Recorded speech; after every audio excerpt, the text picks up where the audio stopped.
Hello, school board and administrators. My name is Josh Miller, and I am proposing a more mobile environment in our classrooms for our third and fourth graders. So I'm planning on tackling this in 5 different steps. We're going to talk about the problem, the solution, the cost, how we'll implement it, and the impact it's going to have. So I'm going to start off with the problem. I had 3 things. The first one is the different learning styles of the students are not being reached. So as we all know, students learn different ways, and by not using technology, we are hindering that ability for students to learn. There's things on the internet that students are able to use that will help them learn easier, and it will make learning more exciting for them. The second is students are not learning 21st century skills. So as you guys know, obviously, we are not going backwards in technology. We're just going to keep going forward and forward. And by not letting kids use technology in the classroom, it's not helping them at all. They're going to get out into the real world, and they're not going to be able to know what to do because they haven't learned the 21st century skills that we need today. And third is teachers are limited in the ways that they can teach. Teachers are limited just to the things that they have in their classroom to be able to teach the things that the students need. So the solution to all this, I believe, is one-to-one technologies, which is buying laptops or iPads for all the students and all the teachers. And the teachers are able to use those laptops, to use those iPads, to implement their instruction into the classroom, and they can build off of each other. It's not that the iPads or the technology is taking over or that the teachers are taking over, but they're working together and using that to further their goal of the students' learning. Like I said, I think the best way to go about this would be to buy iPads or MacBook Airs. I think this because I feel like Apple is very simple and it's very widely used in education. Going with Microsoft, I feel, is a lot more difficult and a lot more complex, but Apple has the big apps that all the students know how to use. So that's why I would propose those. The cost, so MacBook Airs run for about $1,000 new, and we would need about $200, so I added it up, and it's going to be about $200,000. But iPads are only $329 each, and times that by 200, it's about $66,000. So iPads are quite a bit less money, and honestly, since we are using it for third and fourth grade, I don't see that it would be as big of a deal to need the MacBook Airs as it would be the iPads. You can do a lot of the things that you're wanting to do with the laptops with the iPads.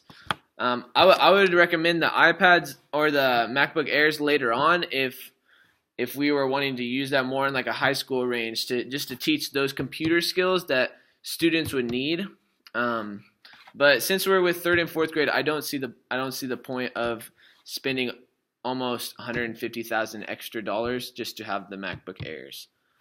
So implementing this, I would encourage us to not let the students take the iPad home just for liability purposes and just because students are likely going to break them, and it's just going to be simpler if we keep them in the classroom.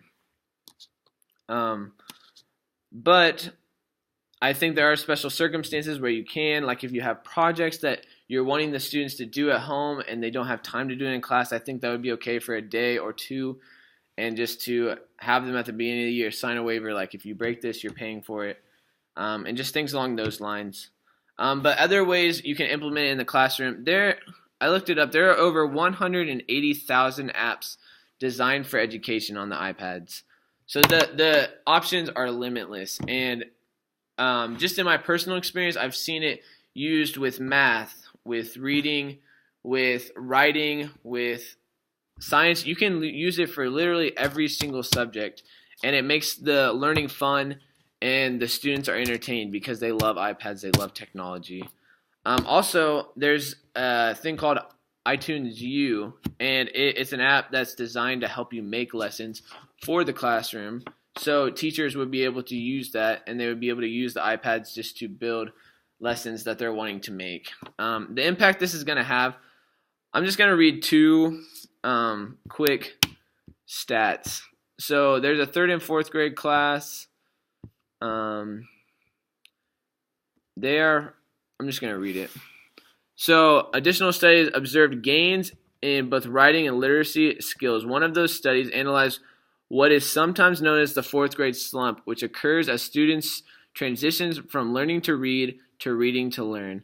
The study has found that students in a laptop program outperform their peers in the control group in literacy, response, and analysis, as well as writing strategies.